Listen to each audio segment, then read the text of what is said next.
Check in with our angriest of all the dogs. Really drives me freaking crazy. I went all the way to the back. I'm a disgrace. I didn't win the game because of that. Don't go down. Let me finish. What's the matter with the jam? That is absurd. We didn't know about the steroids. You didn't know about the now. No. What? For crying out loud, play better football. Now that drove me nuts. I am strong and powerful. I can't hear you guys. They took my headset off. Strike me down. Strike me down. I'm worried about your blood pressure. That bothered me.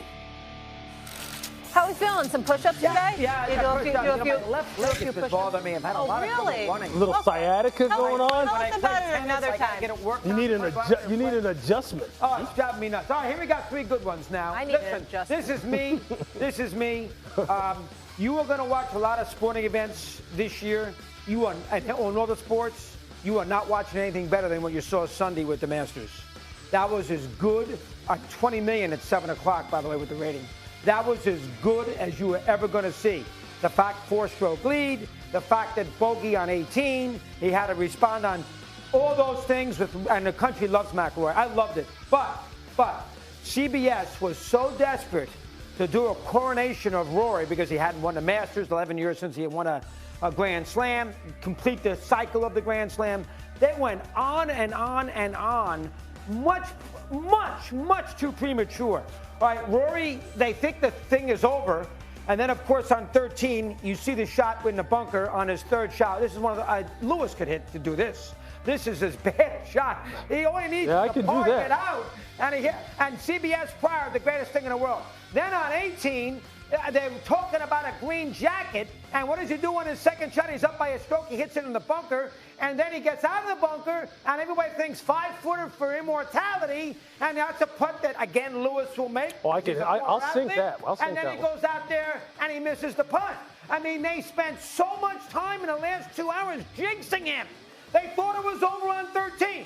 They thought it was over on 15 when he hit that great 7-iron. He hooked it under the green, the par 5. They thought it was over on 16 when he hit the great iron shot to get to the par 3, hit a nice shot. They thought it was over on 17 when he birdied the hole. And then they thought it was over off the tee shot that I just showed you on 18. And what happens? He's got to play the blow. You can't do that with McIlroy. He's not Jack. He's not Tiger. When you gave them a 3-shot lead, they would never blow the tournament. Rory's up and down. That's why he's so much fun. When you think it's over, it isn't. When he's great, then he's bad. When he's bad, like the playoff hole, he's great. Let it out from an audience perspective. I had so many fans rooting for Rory said, geez, they're jinxing it. Shut up. And you know what? They're right.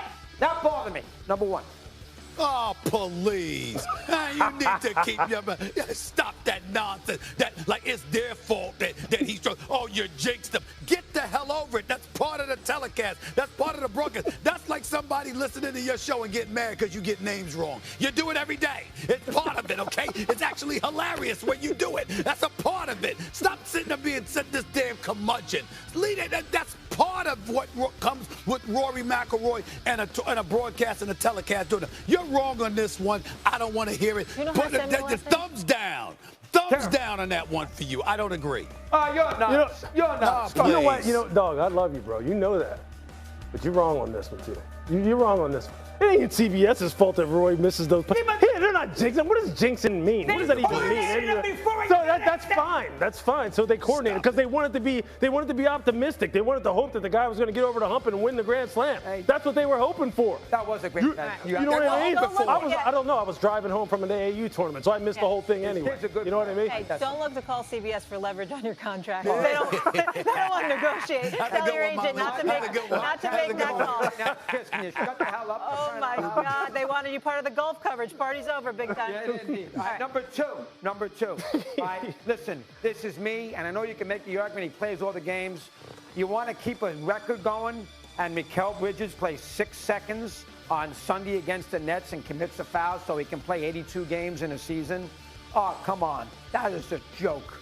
I can understand you would play 12, 15 minutes. You got to make it legit.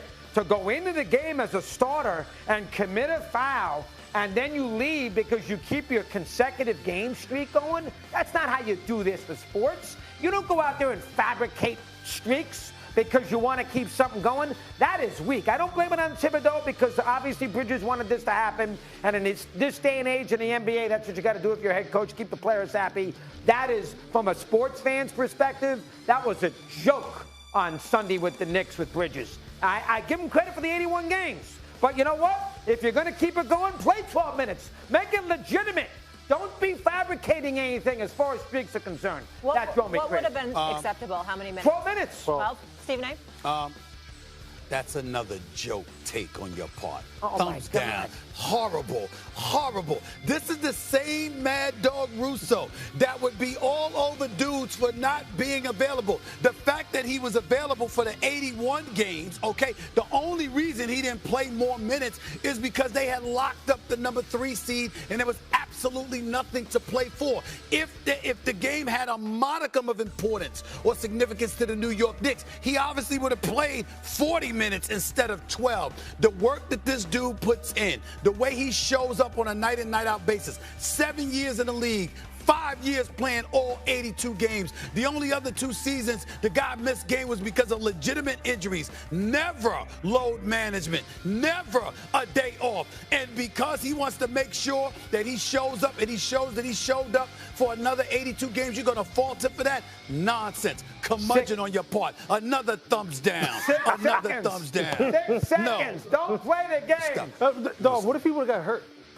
What if he would have played your 12 minute threshold and something would have happened and he would have got hurt? He didn't even have to play at all. He didn't have to play at all. Don't play at all now. Sit down. Don't keep you know what, going man? if it's 6 seconds. Dog, I love when you're mad, but you're getting mad at the wrong reasons for this. That's right. By the way, I forgot to throw this in, and I'll do this now before I get to a third one. You know, if you couldn't start those NBA games last night at 6:30 and 9, you got to start that Golden State game at 10 o'clock. You know what time that game was over last night? 1:17 in East Coast time. I'm with you on this. That's ridiculous. Yeah, I'm trying to come here and keep Molly entertaining him moving and wake up Smith.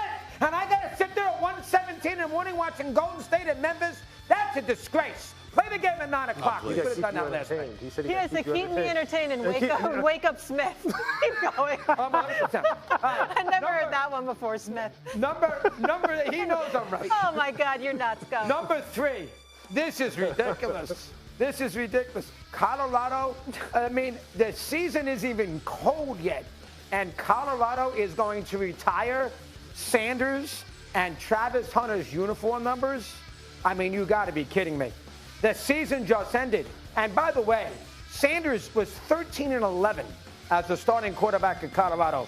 Cordell Stewart threw 2 touchdown passes to beat Michigan in great games with Keith Jackson, and his number's not retired. So we're going to sit there and throw a bone to Deion. Here's the play with the Michigan. This won the game with Cordell Stewart, one of the great plays in college football. And his number's not retired. Yeah, That's a problem. We're going to retire Sanders and Hunter. I understand Travis Hunter won a Heisman Trophy. Can you wait a couple of years? Oh, my God.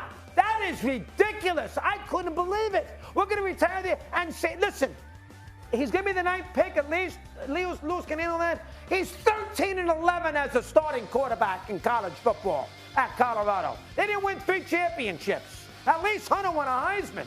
Oh, my God, that drove me nuts. And poor Cordell Stewart, who won a game against Michigan. That was a huge game. Keith Jackson. And he's not retired. Yeah, you know, look.